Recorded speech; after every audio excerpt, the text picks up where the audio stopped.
There. Okay, so today we're talking about friendship, basically, but love and friendship go together, and so it's going to be basically those two ideas, those two themes going together. Friendship is built on the foundation of love, so love and friendship. Here are some principles that I saw when I was going through the Proverbs and some other related scriptures. This first one is one that I got from a pastor down in Tennessee. This is one of, you know how pastors have like go-to phrases that they say over and over, and they end up, you're like, oh, okay, he just says that all the time. This was one of them, where love is thick, faults are thin. He would always be like, love is thick, faults thin. But where love is thin, faults thick. And he used that in talking about just getting along as a church, right? We're supposed to be forgiving of one another. And where there's a lot of love, there's a lot of forgiveness. But where there's not a lot of love, a lot of fault finding, sure. So we'll get into there's one proverb in particular that touches on that. Fun friends may not be the same as a true friend. So there's lots of different kinds of friends, right? There's from like someone you just met on the street to an acquaintance to like, oh, I work with this person and interact with them regularly, but they don't know that much about me, not super deep. And then you have like, oh, okay, I have a bit more of an intimate relationship with this person, and and then it's like, oh, I have this person, this is my confidant, and this is who I go to when I'm in trouble. That kind of true friend, and they're there for me when I need them. Usually, the fun friends are over in this area. They're there when there's lots of fun to be had. They're great at parties, but when a crisis comes along, they're still over here, and they're not over here. So they may not be the same person. Maybe. Good friends encourage, for sure. Trustworthiness is important when it comes to friendship. True friends are rare. Absolutely. I mean, it's funny when people, I don't know. I guess this crowd is old enough to know this is like if somebody thinks all of their friends on social media are actually their friends, that's foolish, right? It's like, no, you don't actually have 396 friends. Not really, right? This person, or this person is your friend on Facebook because they know three people that you know, and you're like, oh, okay, I guess since I know those three people, I'll just hit okay, cool. Like, okay, that's not a friend, not yet. True friends are rare. Someone that you can really trust in. True friends stick close in tough times. Talk about that. And you become who you hang around. So be careful in who you choose to be your friends. Very careful. When you see this first one, you'll be like, oh, of course. Of course you have to talk about this one. Proverbs 18:24. A man that has friends must show himself friendly. And there's a friend that sticketh closer than a brother. So if you want friends, guess what? Be a friend. It seems pretty simple, but if you're shy or intimidated or that kind of thing, that can be a little bit difficult. But the principle still holds. If you want to have friends, show yourself friendly. There's a saying that usually gets twisted a little bit. I'll read it and then you'll be like, oh, I think I've heard that before. Usually what you hear is blood is thicker than water, right? That's usually how the phrase is, but that's not the actual quote. The real saying is the blood of the covenant is thicker than the water of the womb. And that actually reverses the meaning of it. Because when you say blood is thicker than water, you're saying, oh, your familial ties, blood relatives, are closer to you than your chosen family, right? Found family. That's what almost most Marvel movies are about, are your found family. Guardians of the Galaxy. Like plug that in. That's found family, right? But the actual phrase is the blood of the covenant is thicker than the water of the womb. That reverses it. Your chosen bonds are more close sometimes than blood ties, right? The saying means that chosen bonds are more significant than bonds with family or water of the womb. More directly, it means that friendships you make yourself are far more important than the ones you don't choose. That's true sometimes. Depends on what your familial relationships are like. And we talked about that in the last couple of weeks. But if you're looking to be a friend, usually friendships start on the basis of a shared interest. And C.S. Lewis talks about this in his book called The Four Loves. It's like 4 lectures. But one of them, he talks about friendship love. And to quote him, he says, "To the ancients, friendship seemed the happiest and most fully human of all loves, crown of life, school of virtue." Take a second to think about that. That's what friendship is for. The school of virtue. How you learn to be a human being with your friends. Think about your children and who they're around, what they talk about. Right? I mean, you definitely don't know everything that they talk about, but like they're learning how to be, maybe you don't want to know, right? They're learning how to be a human being with their friends. It's a school of virtue, or vice, but the ancients saw it as a school of virtue. Going back to C.S. Lewis, the modern world, in comparison, ignores it. We admit, of course, that besides a wife and family, a man needs a few friends. But the very tone of the admission and the sort of acquiescenceships are, and the sort of acquaintanceships which those who make it would describe as friendships show clearly that what they are talking about has very little to do with philia, or phileo is the Greek term for love, which Aristotle classified among the virtues, or that it's a Latin term, amictia, on which Cicero wrote a book. It is something quite marginal, not a main course in life's banquet, a diversion, something that fills up the chinks of one's time. How has this come about? The first and most obvious answer is that few value it because few experience it. Without Eros, none of us would have been begotten, and without affection, none of us would have been reared. But we can live and breed without friendship. Friendship arises out of mere companionship, when 2 or more of the companions discover that they have in common some insight or interest or even taste which others do not share, and which, till that moment, each believed to be his own unique treasure or burden. The typical expression of opening friendship would be something like, "What? You too? I thought I was the only one."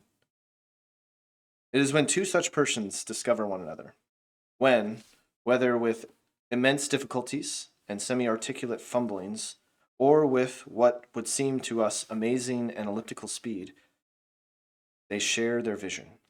It is then that friendship is born, and instantly they stand together in an immense solitude. So a shared interest.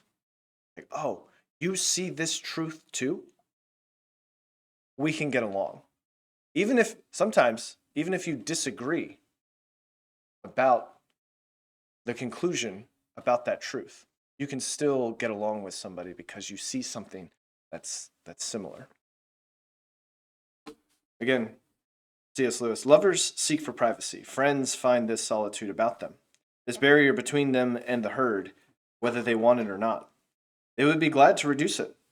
The first 2 friends would be glad to find a third. That's how it's different than Eros love. The friendship can start as companionship, but in the biblical way of thinking, true friendship grows into loyal love and faithfulness. Proverbs 17:19 and Proverbs 10:12. He that covereth a transgression seeketh love, but he that repeateth a matter separateth very friends. Hatred stirreth up strife, but love covereth all sins. Notice, covering. A covering is the two things that are important there. Net Bible has a note. It says, love acts like forgiveness. Hatred looks for and exaggerates faults, but love seeks ways to make sins disappear. Friends forgive each other. That's what they do. And this is where my pastor's saying comes in. When love is thick, faults are thin. But where love is thin, faults are thick. This is quoted, but love covereth all sins, Proverbs 10:12. This is quoted a couple of times in the New Testament. So for example, that's the wrong one. There we go. Forgot to delete that slide. 1 Peter 4, 8 through 11. And above all things, have fervent charity among yourselves, for charity shall cover the multitude of sins. Right there it is. An allusion back to Proverbs 10:12. Use hospitality one to another without grudging. As every man hath received the gift, even so minister the same one to another, as good stewards of the manifold grace of God. Okay. If any man speak, let him speak as the oracles of God. If any man minister, let him do it as of the ability which God giveth, that God in all things may be glorified through Jesus Christ, to whom be praise and dominion forever and ever. Amen. So, all the following demonstrate love, forgiving sins. That's where it started out, right? For charity, love shall cover the multitude of sins. Next is hospitality. It says, use hospitality to one another without grudging. Sharing spiritual gifts. God has given you certain gifts to share within the body of Christ. Share those freely. Preaching the word, right? If any man speak, let him speak as the oracles of God. That's love. Sharing the truth of God's word. And then humble service for others, right? If any man minister, let him do it as of the ability which God giveth, that God in all things may be glorified. So it all circles back, this love circles back to the one who gave it originally, which is God, glorified through Jesus Christ. James 5:19 and 20. My brothers and sisters, if anyone among you wanders from the truth, and someone turns him back, he should know that the one who turns a sinner back from his wandering path will save that person's soul from death and will cover a multitude of sins. This is someone who's they're on the right path, right? Or what would look like is the right path. And then they start to veer and they start sliding back into the way of life that they used to have before they came to know Christ. A friend will try to be a barrier on that path towards death. That's what a friend does. And when someone does that, right? If someone wanders from the truth, person wandering away back, save that person from a whole lot of trouble. Spiritual death. And it's going to cover a multitude of sin. Again, it's quoting back to Proverbs 10:12. Love covereth a multitude of sins, or all sins. Correcting someone who's on the wrong path is a demonstration of love and friendship. And of course, you can't talk about love without talking about 1 Corinthians 13, right? Charity, or love, suffereth long and is kind. Charity envieth not. Charity vaunteth not itself, is not puffed up, doth not behave itself unseemly, seeketh not her own, is not easily provoked, thinketh no evil, rejoiceth not in iniquity, but rejoiceth in the truth. Beareth all things, believeth all things, hopeth all things, endureth all things. Charity never fails. But whether there be prophecies, they shall fail. Whether there be tongues, they shall cease. Whether there be knowledge, it shall vanish. Comparison between love is always there. But it does all these things, right? It suffers long. It's long suffering. It's kind. It doesn't envy the other person. So if somebody gets something good, they rejoice with that person. They don't want what they have. It doesn't puff itself up, doesn't have pride. Love, there's no pride in love. Does not behave itself unseemly, doesn't seek its own, but seeks the other's well-being. Right? It's not easily provoked because the person is secure in their relationship with God. So you can't easily provoke them. Thinketh no evil, rejoiceth not in iniquity. So there's a standard that love knows about and promotes that standard and rejoices in the truth.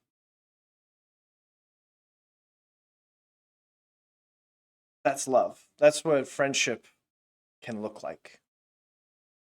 Proverbs 12:25. Heaviness in the heart of man maketh it stoop, but a good word maketh it glad. So this is comparing to, whoops. There we go. Heart of a man. So this is comparing depression and joy. This heaviness has the idea of an anxious fear or a depression. It's when the spirit of a person is brought low. But a good word will bring joy. This is an encouraging word. And that Bible has a note that says the Hebrew word for good is tov. It refers to what is beneficial for life, promotes life, creates life, or protects life. The good word here would include encouragement, kindness, and insight. The person needs to regain the proper perspective on life and renew his confidence. So have you ever talked to somebody that is just so narrowly focused on whatever it is that their problem is that they can't see like a broader perspective? A friend can be, and they might not seem like a friend at the time, but a friend is someone who can provide that perspective. Maybe broaden it out a little bit. See that this is maybe not the worst thing in the world, or your life isn't ending right now because of happening. That's very difficult, and you'd have to have a very intimate relationship where there's a lot of trust for you to be able to say that to a person, because in the moment they're feeling like the whole world is crumbling and there's nothing good about this at all. But a good word, an encouraging word, can help someone move from depression to joy, from anxious fear, joy. And a friend can give that encouraging word. They can give that perspective on life that can help someone when they're down. Proverbs 19:22. Desire of a man is his kindness. A poor man is better than a liar. This one sounds a little bit funny. But this kindness, right, is a Hebrew word chesed, and it means loyal love. It has the idea of covenant faithfulness, showing love. You are to love the Lord your God with all your heart, mind, soul, and strength, right? Well, that's out of the law, and that kind of loyal, faithful love that God demonstrates towards people Israel and to the church, that's the kind of love that you're supposed to give others. He demonstrates it towards us first, and because we experience that, we can then demonstrate it towards others. That's kindness, hesed. It's loyal faithfulness, love. So when it says the desire of a man, it means man desires this. Man desires this. Right? What man desires is loyal love. The proverb shows that loyal love is better than wealth. Why? Because a poor man is better than a liar. A liar has no loyal love. They'll lie and deceive. And so when you compare, the second half of the proverb presents a logical inference. The liar would be without loyal love entirely, and so poverty would be better than this. A poor person who wishes to do better is preferable to a person who makes promises and doesn't keep them. For sure. So faithfulness, trustworthiness is super important in friendship. Your friends will, more you grow in a friendship, the more you get to know somebody, more intimate the relationship, the more of the secret things of their heart they're going to share with you. Because they're going to trust you with more and more information about themselves. And if you violate that trust, it is very difficult to get that back. Very difficult. Sometimes impossible, depending on how often their trust has been violated by you. They'll put you in the category of, oh, you fit with all the other people that have wronged me, violated my trust. And then there's a wall, and it would take a very long time to build that back up, if at all. The faithfulness, trustworthiness, super important when it comes to friendship. Proverbs 20, verse 6. Most men will proclaim every one his own goodness. And that word goodness is chesed, that loyal love. But a faithful man, who can find? What a great little rhetorical question. Right? Everyone will proclaim that they're faithful. Oh, you can trust me. Right? How many people go, oh, you can't trust me? Right? Hardly anybody says that. Nobody enters into a relationship like, hey, you shouldn't trust me. Nobody does that. Everyone proclaims their own goodness, right? Most men will profess their own loyal love, their chesed. But a faithful person, one who is actually trustworthy, who can find that person? Of all those who claim to show faithful love, it's rare to find one who is truly reliable, one worthy of trust. And so, true friendship, trust, is rare. If you find that person, don't let go of them. Hang on to someone that you can actually rely upon. Hang on to that person. Be friends with that. Like, build that friendship. Build that intimacy with that person. It's super rare. Who can find it? Proverbs 17:17. A friend loveth at all times, and a brother is born for adversity. The Net Bible has a note. It says, in the Hebrew, is born for adversity. This is not referring to sibling rivalry, but to the loyalty that a brother shows during times of calamity. This is not to say that a brother only shows loyalty when there is trouble, nor that he always does in these times. But the true friend is the same as a brotherly relation. That's what the Proverbs get. In times of greatest need, the loyal love is displayed. So a true friend will stick by someone even in hard times. They're not a fair weather friend. And there's this quote from a Medea play. Medea Goes to Jail. I think they made a movie out of it, but it's a stage play. If you've ever heard of Medea, seen any of those. That was Diary of a Mad Black Woman, and there's a whole bunch of movies. Anyways, Tyler Perry dresses up as an old black woman. It's funny stuff. Anyways, there's a quote from it, and it kind of dials this in. It's pretty good. It says, if somebody wants to walk out on your life, let them go. Some people are meant to come into your life for a lifetime, some for only a season. You got to know which is which. And you're always messing up when you mix those seasonal people up with lifetime expectations. I put everybody that comes in my life into a category of a tree. Some people are like leaves on the tree. When the wind blows, they're over there. Wind blow way over here, and then way over there, and they're unstable. When the seasons change, they die and wither. Gone. And that's all right. Most people are like that. They're not there to do anything but take from the tree and give shade every now and then. That's all they can do. But don't get mad at people like that. That's who they are. That's all they were put on this earth to be, a leaf. Some people are like a branch on the tree. You have to be careful with those branches too. They'll fool you. They'll make you think they're a good friend, real strong. But the minute you step out on them, they'll break and leave you high and dry. But if you find 2 or 3 people in your life that's like the roots at the bottom of a tree, you're blessed. Those are the kind of people that aren't going anywhere. They aren't worried about being seen. Nobody has to know that they know you. They don't have to know. They don't have to know what they're doing for you. But if those roots weren't there, the tree couldn't live. A tree could have 100 million branches, but it only takes a few roots down at the bottom to make sure that the tree gets everything it needs. When you get some roots, hold on to them. Hold on to them, but the rest of it, just let it go. Let those folks go. Let them go. So, the analogy of a tree, right? Leaves come and go. deciduous tree, not an evergreen. So those leaves come and go. And branches, some are thick, some are not. But the ones that are really there through thick and thin, those are the roots. Those are the ones that you can trust. Those are the ones that are born for adversity. Friend loveth at all times, when things are good and when things are bad. And a brother is born for adversity.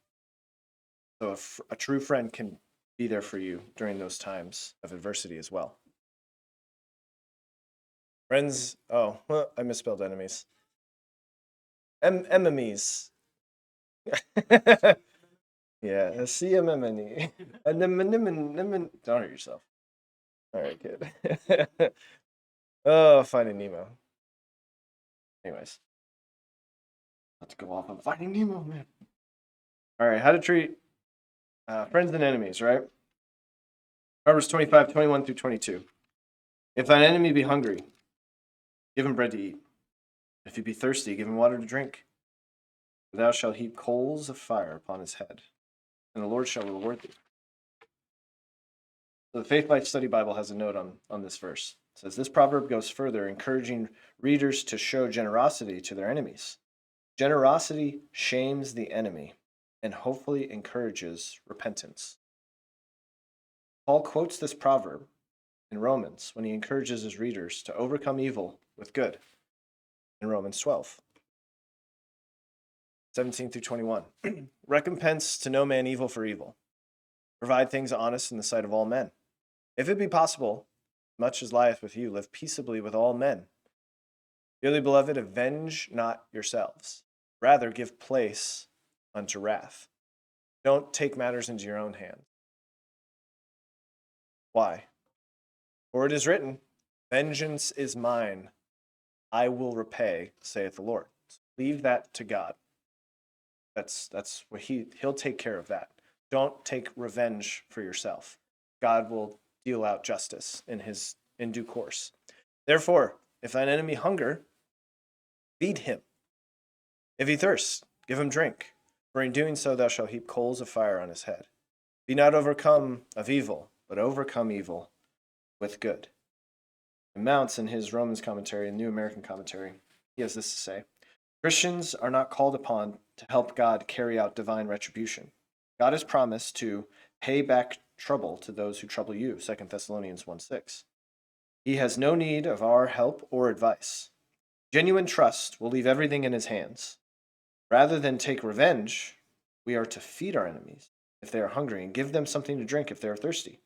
In this way, we will make him feel a burning sense of shame. He's quoting another commentary.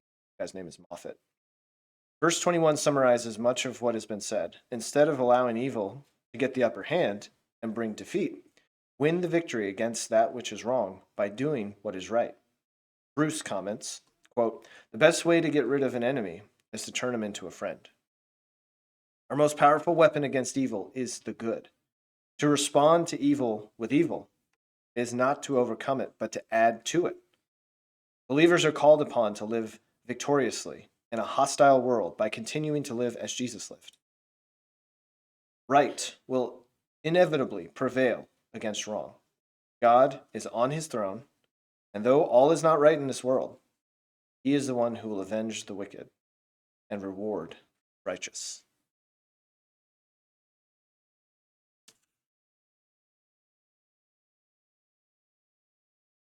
For thou shalt heap coals of fire upon his head, and the Lord shall reward thee.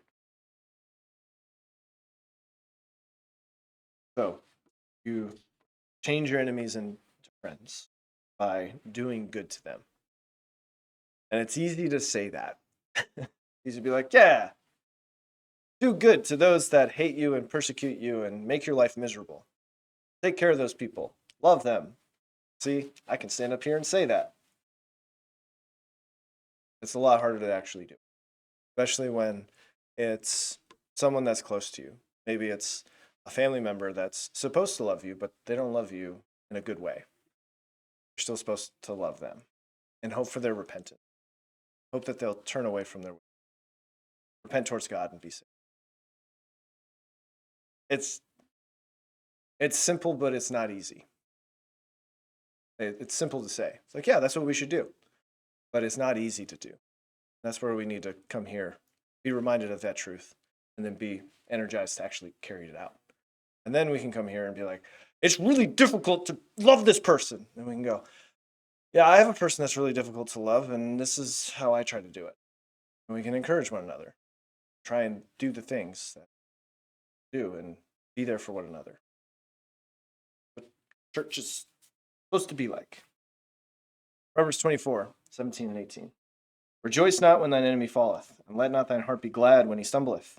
Lest the Lord see it, and it displeaseth him, and he turn away his wrath from him. This is what was in the heart of Jonah. Like, think about that. He was hoping that God would judge Nineveh. And he hated them so much that he didn't want to go preach because he knew that if they repented, God would show mercy. And he's like, I know he shows so much mercy. I don't want him to show mercy. So I'm going to run away.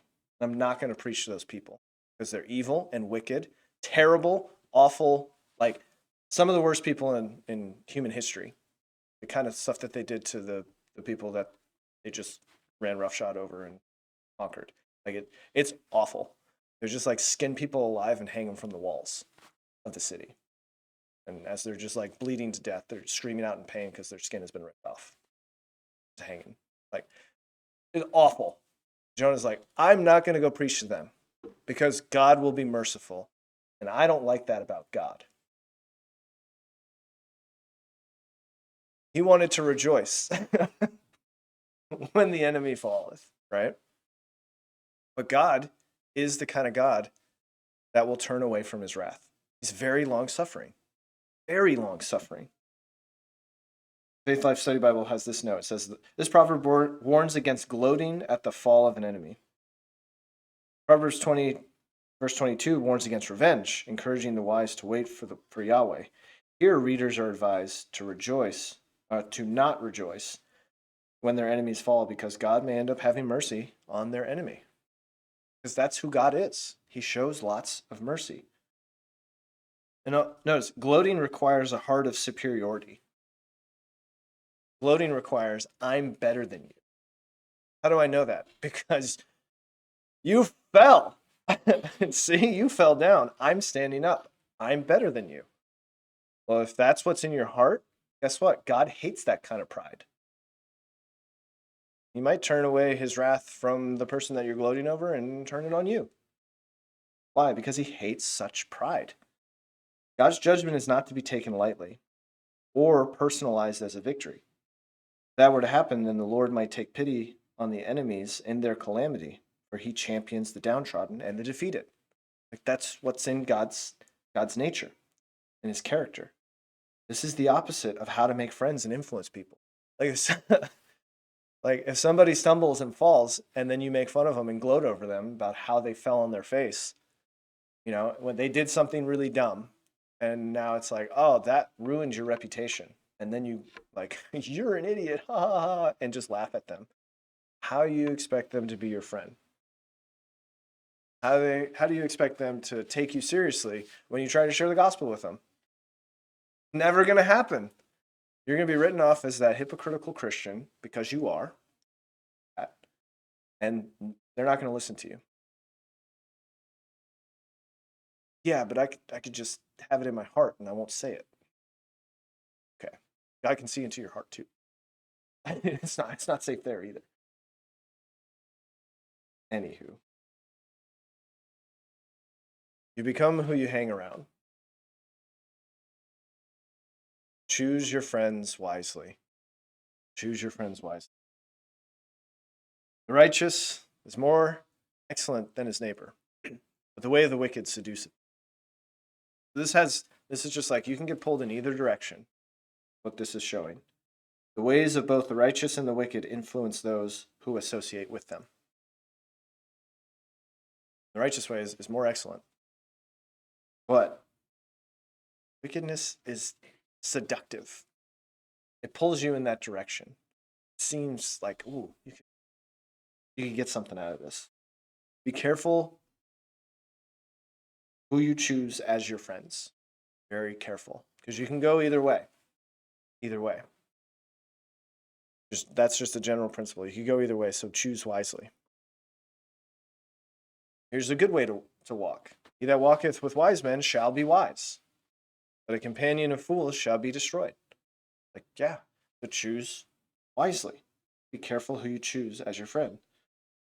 And if you go the other way, go from the presence of a foolish man, when thou perceiveth not in him the lips of knowledge.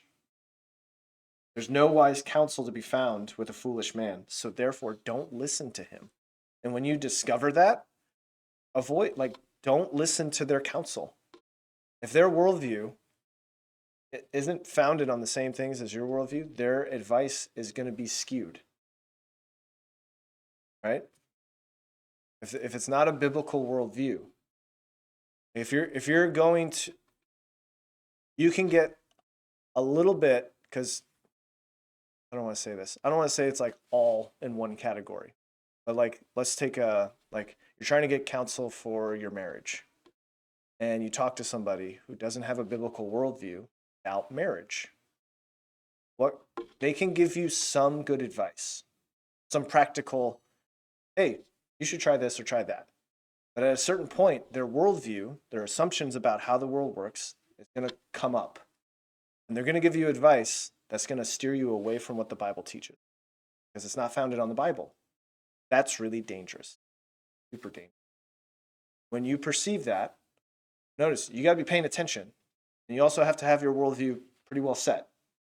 You have to know what's right and wrong, and you have to decide to choose to go towards the right. Like, when you perceive that, don't listen to them anymore. All of the talking heads on YouTube, and there's millions and millions of them.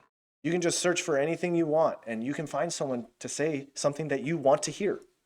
They will tell you that over and over again. In fact, you can just hit replay, and they'll tell you over and over, because you can just replay the video. Like, when you have to perceive they don't have knowledge, and then don't listen to that. Be careful who you choose as your friends, who has influence over you. Proverbs 21:10, the soul of the wicked desireth evil. His neighbor findeth no favor in his eyes. So the neighbor, actually that word for neighbor, and most of the time in the Bible, a lot of times that the Hebrew word for neighbor is the same word that's translated as friend. Interesting.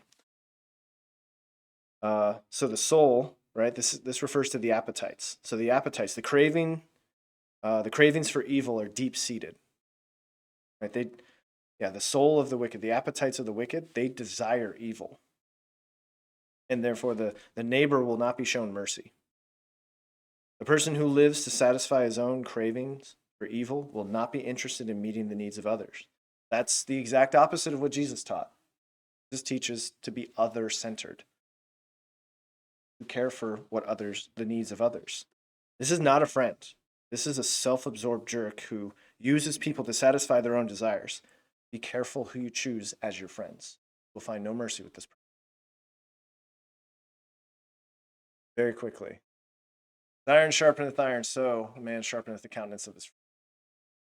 Pastor, I'm sure you're waiting for this. Like, how can we talk about friendship without talking about Proverbs 27:17? Come on! That Bible has this note. It says, the use of the word countenance or face would emphasize that it is personality or character that's being sharpened. Constructive criticism sharpens character. You have to be able to take constructive criticism, and a true friend will deal it out, because they're trying to build you up. They're trying to help. Someone who's, back to the quote, use of the wits in interaction that makes two people sharp as a razor. Phrase can be seen as calling to understand that no one is alone. It can also be a calling to make yourself better by making others better through mentorship, fellowship, or leading. Some ways to sharpen others may include showing genuine care for other people, right? You're building that trust. You show that you actually care for them. So when you give them constructive criticism, it's constructive, not just tearing them down. Providing clear expectations, engaging in regular, honest conversations, praising in public and correcting in private, discovering and developing people's strengths and passions, building genuine relationships, sharing the credit, speaking vision and possibility into other people. The iron that strikes the other iron, it sharpens it, but there's sparks. Like it's a rough process, but eventually you'll be sharp. You have to be willing to undergo that process. If anyone who rubs you the wrong way, as it were, if you get rid of those people, you'll never grow.